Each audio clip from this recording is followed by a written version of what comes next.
Hey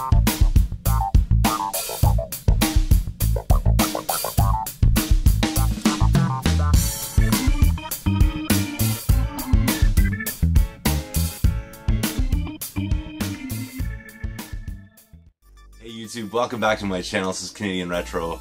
I've got a huge change to the retro dungeon that I've done here very recently. I put in some shelves. Now I got this idea from EdT1138. I think I got those numbers right. Actually in the video, the footage that I shot for this video, I couldn't remember his name, but I corrected it there. I just have a hard time remembering numbers after people's YouTube names for some reason, so it always just like a jumble of numbers to me. It really, half the time it doesn't even mean anything. So I don't know if it means anything for him, but you know, it's hard for me to remember. So I couldn't remember it during the video. I do remember it now though. So thanks for that, man. I checked out his videos. He actually has a couple videos on different setups for this kind of shelving. A lot of you are probably already aware of it, so I'm not taking any credit really for the idea. I'm just showing you basically how I did. I've done some modifications because the job he was doing was, you know, in a basement that's essentially unfinished. Like you can see the floor joists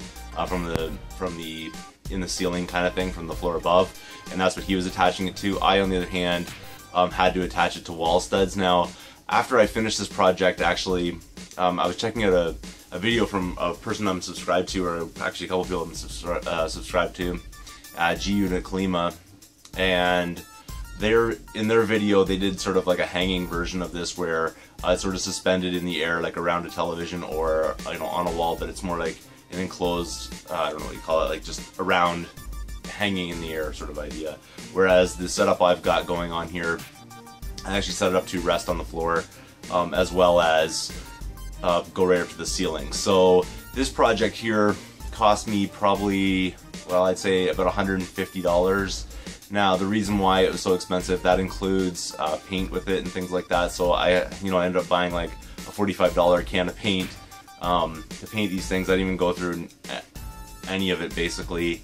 I probably should have got a smaller one, but when I showed them the amount of wood I had, they said I needed that much paint, which was not the amount I needed at all. I probably could have got away with something a lot smaller, but I ended up spending like $45 on that. So essentially for materials, it cost me about $100. Now, when I was running the cutting the lengths that go across the horizontals for the shelving, I actually had a lot of wastage in wood, and it wasn't really anything I could do anything about. It's because the shorter lengths that I had to cut didn't allow for the last like bit of it to turn into a shelf. So basically, like, I was almost cutting a board into 3 parts, but the third part was too small to become a shelf, which means there's basically like a chunk, you know, like around that size of the shelving part of it that I had to, you know, get rid of basically because it wouldn't serve me for this. So I'm holding on to it hopefully because I am going to do another wall with this kind of shelving in it, something smaller just for some PSP stuff, probably my handheld type of things and whatnot, whereas the wall that I just set up is a lot for my cartridge base and DVD kind of base stuff. So I'm trying to think if there's anything else I need to really mention about it here, but like I said, it was $150. Probably could have been less if I didn't bother to paint things. Probably could have been less if the measurements worked out in my favor kind of thing, because Home Depot would have taken back the wood if it was like intact or whatever. I just didn't have any intact wood at the end of it. So that's an unfortunate thing about certain measurements, and that's the way that it goes. But without further ado, I'm going to get down to it. I didn't do like a step-by-step kind of idea behind it. If you want to go see step-by-steps, go check out, you know, EdT1138 and check out GUnitColima. They have different techniques about going about doing that. So go ahead, check those guys out. I'm just showing you basically how I took the ideas from Ed's channel and basically put it into practice in my retro dungeon. So without further ado, here we go. Alright, so this is in no way like a room tour really, but this is the shelving unit that you can usually see at a distance. Sorry about the lighting, there's nothing I can really do about that because right now where this is, it's just there's no light above me, so that's pretty much the way it is. Like, there's all my NES stuff and stuff like that, but here's the main issue that I'm trying to deal with right now. Like right now, you can see there's Xbox games back here, Xbox games right here, and like they're double stacked, so you can't even see what's behind there. That's not really, you know, how to display a collection or manage your collection well and stuff like that. Like, as you can see, like the ones back here, I don't know if you can see all the titles, but these have all been alphabetized, and then the newer ones I got that went up front just made it too difficult to put all these like with these and so on. So just not really, you know, like a useful way of doing things. Same with here, like I've got PlayStation stuff. Like I started off here and this looked really nice originally. They were all just filled in here and stuff like that, and everything looked good. But then, you know, I started getting more PS1 games. So these are the ones I've added since I've, you know, filled that up kind of thing. And again, that doesn't look good. It's blocking stuff. In behind here, you can barely see it, but there's like my Dreamcast rather collection. You can't see it at all. I've got, you know, Mega Drive games, or not Mega Drive, sorry, Master System games, and there's Master System games in behind there you can't see. So really this is starting to, I'm outgrowing the purpose of these shelves. So that's pretty, you know, something that I gotta fix. So that's kind of the idea behind it. Now these ones back here, my NES collection, but again, I'm running out of space. I've got sort of like 2 shelves basically full. There's N64, not even on display. I have labels that CJR sent me for winning a contest, and I haven't even had a chance to put those on there yet, but just, you know, that's not displayed well. NES stuff is like scattered almost, really. It's on 2 different shelves, and now I'm starting to double stack in front here, so that's becoming a serious problem as well. Then you get over to this shelf. Lighting's a little bit better here because I have actual lights up above me. But again, double stacked PS2 collection. I actually thinned out my PS2 collection, and I just tried to really add things I either wanted specifically, or how should I say it, you know, like quality titles basically. So I got rid of a lot of stuff I didn't want, and then there's other things in here I would definitely want to add in. But again, I thinned it out so it was basically just like this shelf and then a little bit of this one down here, and now I'm at that position again where I'm double stacking in front. Again, no way to display a collection. Same things happened with the PS3 stuff over there. Now it's double stacked in front and not really the best of displays kind of thing. So, you know, it's the same story all over the place. I've run out of room basically for DS stuff, boxed, you know, GBA games that and Game Boy Color games that aren't even properly on display at all. I mean, it's just like the bindings are stacked on top of each other, which I'm sure can't be good. See, kind of the couch in the way here, but you know, like Super Nintendo games, some stacked in the back, and then ones display like this, because when you try to keep the dust covers on them and you stack them, they tend to fall over. So that's going to fix up this problem right here. And again, getting double stacked. So there's a stack in behind this one, and then this stack here actually is in front of another stack, so you can't even see what's in the collection. And that's also bumped down, like, you know, some titles down to the bottom. Running out of space for Xbox 360, again, double stacked. There's, you know, 360 games in there, you can't even see them because they're in there. Just, it's getting kind of ridiculous basically. GameCube games double stacked, and blocking Wii titles. I don't know if you can see the Wii stack back here, you probably can't, but there's a Wii stack back here with GameCube games stacked in front of them, and, you know, like more Wii games here, double stacked. So these shelves, while pretty cool and everything like that, they can't really meet my needs. Now you can see like the total mess that's back here. Right now I just got like tons of stuff all over the place. This is all stuff I'm gonna eventually just clear out. I don't need it. But here was the issue basically.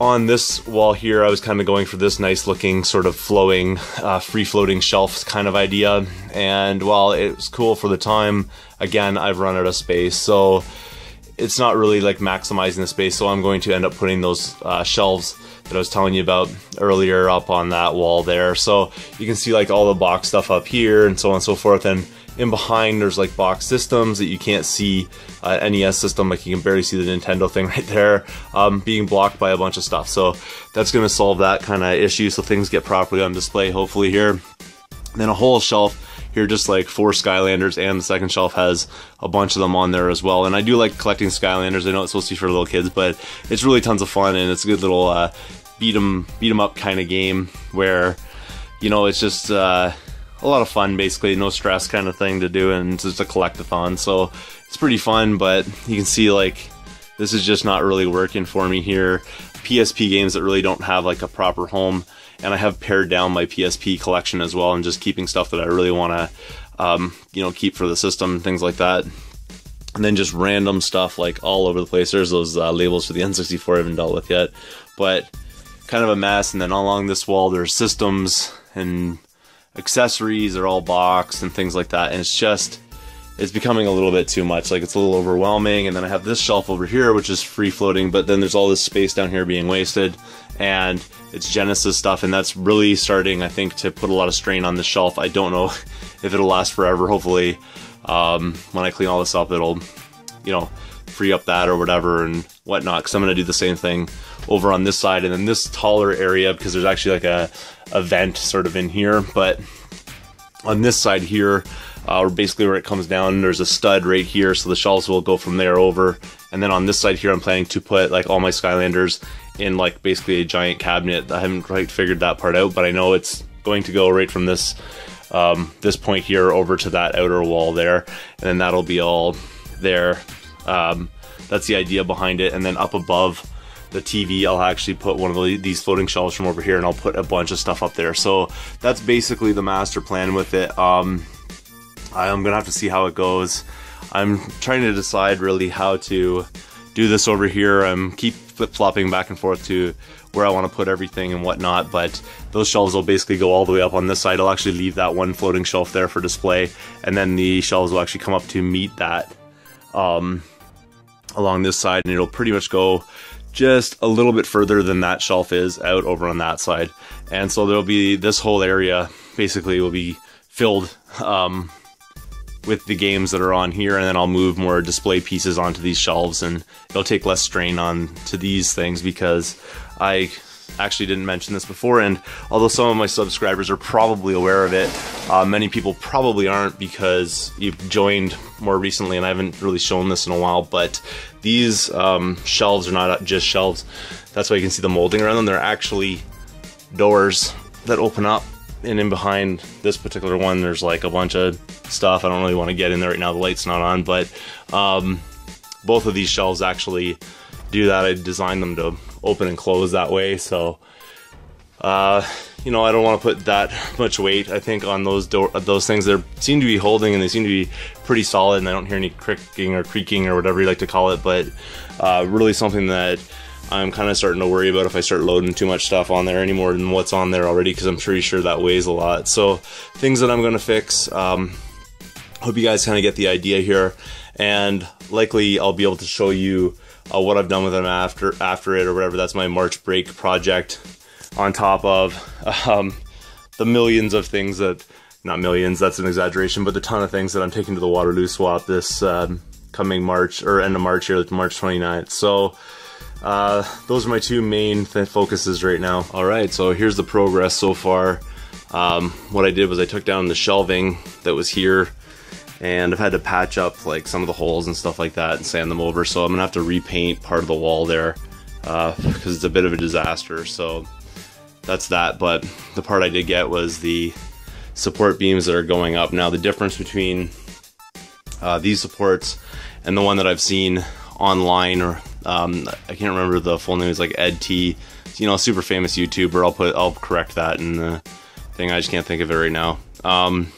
But what I had to do, because I actually have molding around the floor, like the, you know, the crown molding or whatever you like to call it. I can't remember what you call that stuff, but I have that molding there, so I actually had to make adjustments to the supports and notch them in to go around the molding. And in the corners I actually had to, I'll show you with this one here, I've had to actually like double notch it. I don't know if it's going to be hard to see there, but I actually had to make it so that it would fit in the corner. So it's like notched on this side and then notched on that side to fit in. So the difference here is that on this side, these are actually 2x3s. That's a 2x3, 2x3. These are both 2x3s. As are these one, or this one rather here, but this is actually a 2x2, which you probably can't tell because they're not both up against the wall. So just kind of move that into position here. You can see the depth difference there. The reason for that is on this wall here, I'm going to have my loose Super Nintendo, and over on this side I actually have this rack here for loose Sega Genesis games, and so those are all going to go here. And with the 2x3s, they stick out not enough basically to fit on there, so I've actually modified this side of the wall to have 2x2s, and then the supports that'll go across will be 2x2s. There'll be 2x2s going all the way across, but just this one here will be a little more sunk back in. But this is going to be a really great solution, I think, for down here, because you know, the Retro Dungeon's not gigantic or anything like that. You know, I live in a fairly populous city, so the size of my basement's pretty small. And in this case, this is going to work out really well, because the furthest it's going to stick out is basically a little bit of light there, a little bit 2 inches more essentially. So you're going to have like 4 inches from the wall. That'll be the farthest it'll stick out. Whereas if you have, you know, a shelf or something like that, that's going to stick out way more than 4 inches. So this is going to be a really good space saving thing. I still have to paint these and pre-drill pilot holes into them for where they're going to go in. That one will be on a stud. This one here will be on a stud. This one will be actually attached to it. And I'll just basically like probably nail gun those two together or something to keep them together. I might put some glue in there as well. Same on this side. So let's see which one's going to be on the stud. I think it's, let me just check here. Yeah, it's going to be this interior one that's on the stud. This one here will be attached to it and fastened in as well, and then those two are also on studs, so it should be pretty secure. I'm not really fastening things into the drywall, I'm fastening them into studs in the wall, so I think it's going to work out really nicely. So I'll just take a step back here and kind of get the picture of where the supports are, though I think they're nicely, somewhat evenly spaced. But like I said, I still got to paint them up and you know, lay out exactly the height that I want things to be at, which will be interesting. The reason, though, if you're wondering why there's sort of two beams here, like why not just go with one and why not go with one there, this is just for symmetry, but this one here has to match that one in order for it to line up. This one here has to match that one for it to line up. But when coming from this side over here, I put the two so that the length can go basically from that corner all the way across to here, but then still have the ability to put right beside it one that can go across from here to here.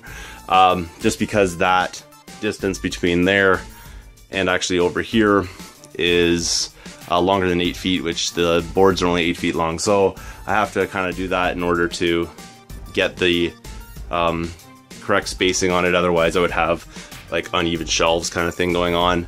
So that's sort of the idea behind that. I don't really have much more to add to this at this point, but I'll keep you updated. Alright, so the next part of this was actually something I didn't show, which I drilled pilot holes into it. I don't know if I'll be able to show you where they are necessarily. It probably won't pick it up on the camera, but there's a pilot hole right there. And what I've done is I've put, depending on the length of it, at the top end I put 2 inches down a hole. At the bottom end, because I was trying to clear the molding, and as well just a few inches up from that, I put 7 inches from the bottom. And then generally speaking I put one in the middle, except for the longer lengths ones. These guys here I actually basically did the same thing, like 2 at that end, 7 at that end, and then here, and the pilot holes aren't actually showing because they're on the other side of this, but I put one every like quarter kind of way, so there's actually 3 in the middle. So these longer ones actually have even more spots that they'll be fastened to the studs or wall depending on the scenario. So I've just put this coat of paint on it, as you can see, obviously, and it's coming up pretty nice. I'm not even going to bother with the backs of them that face the wall, just the sides. So I'm waiting for this to dry. Unfortunately, you know, I can still see there's snow on the ground, and it's not exactly a clear day out, so this might take a while to dry so I can flip them over and do the other side. But basically that's where I'm at this point. Alright, so a minor setback over in this corner here actually.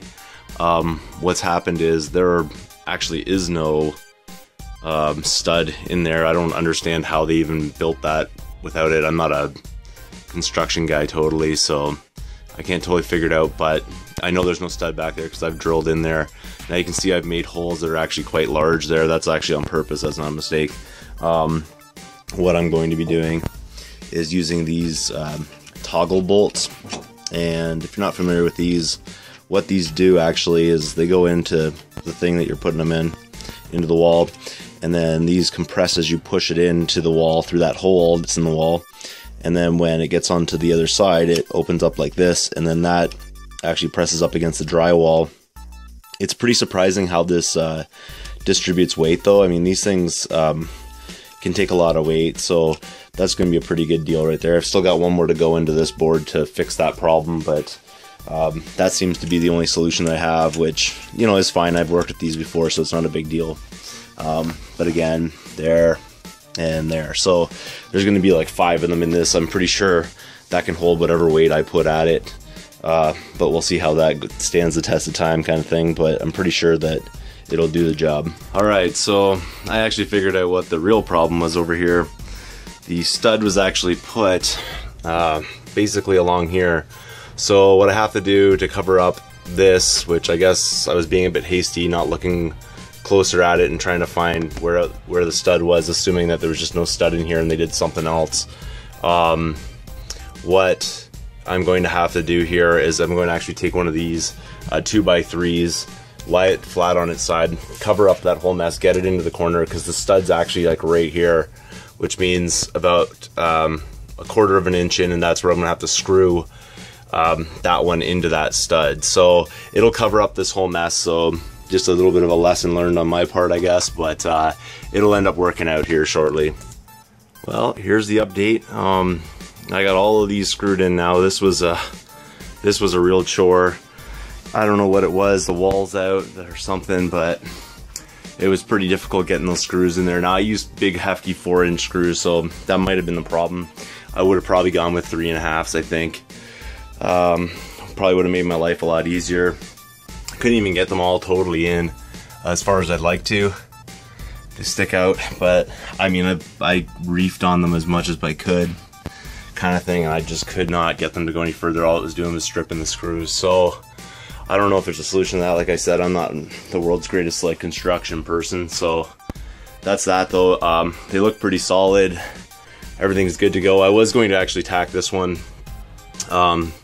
into place or whatever, but what I've done instead is I took the nail gun and I just basically went down like all sides of this and attached it to the one that's like secured to the stud. So same thing over here with this one. I basically just went down the whole thing and nail gunned it in all the way down. So I mean, it's pretty solid right there. It's not going to go anywhere, I don't think, especially once it has a little bit of weight on it. It'll push down on it, and I think we'll keep it pretty solid. So that's where we're at right now. That's the end of this day worth of work. Just had to, you know, problem solve quite a bit here with this corner specifically. So now you can see, it's hard to tell though, but this is the 2 1/3, or not 2/3, this is the 2x3 instead of the original 2x2 I had in that corner, and that has allowed me to, with those screws, hit the stud that was just a little bit out from the corner of that wall. So worked out pretty nicely, I think. In the end, I think it's going to turn out pretty sweet. Alright, so with the continuing saga of the building of the shelves here, this is the step I'm at right now. Just a quick little update on the progress here.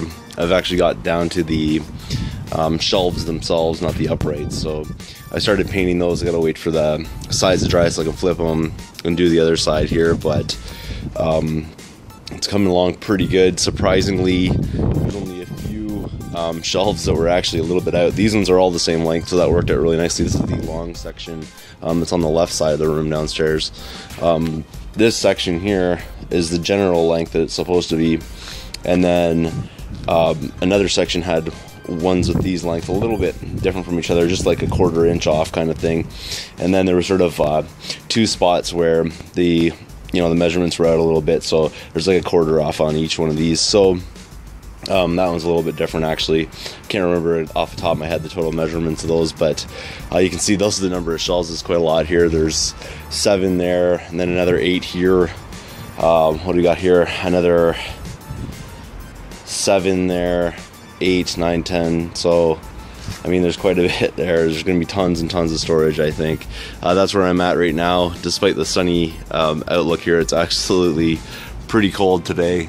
Looks pretty bright and nice, but it's really windy out, so kind of difficult to work outside, but I'm going to get this done. I'm hoping today.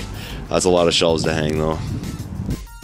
Okay, so pretty happy about this update here. All the problems I was having before seem to have gone away, by the wayside. Now, I don't want to jump the gun here because I got tons of shelves to put in, but this is where I'm at right now. I can show you how this first shelf's going to be for NES games, but I do have a few that are boxed, so I made this shelf a little taller so they fit in there just perfectly.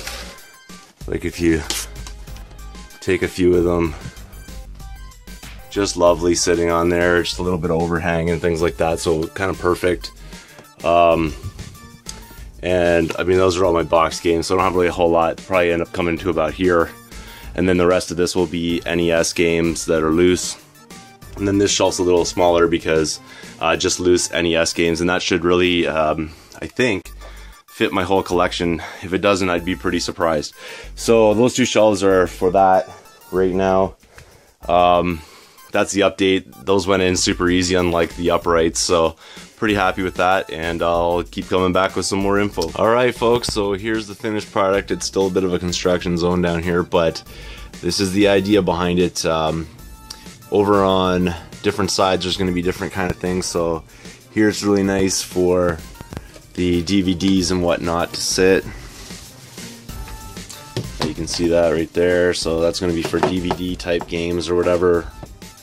On this level, gonna have things like boxed NES games, and there'll be loose NES games. I'm gonna run them this way. Obviously, it's just on this side it's a little bit wet because I was touching something up over there. So just show you on this side here. This rack here is gonna be for NES games. Let me just grab a stack of those. So they'll sit nicely right on there.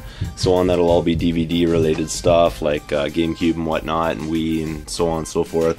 NES stuff's going to go all the way across here, so it'll basically be these two shelves will be NES. Along here actually is not going to be DVD type games, it's going to be Genesis and Master System, and then so on. The rest of this is going to be for DVD related stuff. Hopefully it all fits. There should be lots of room there though.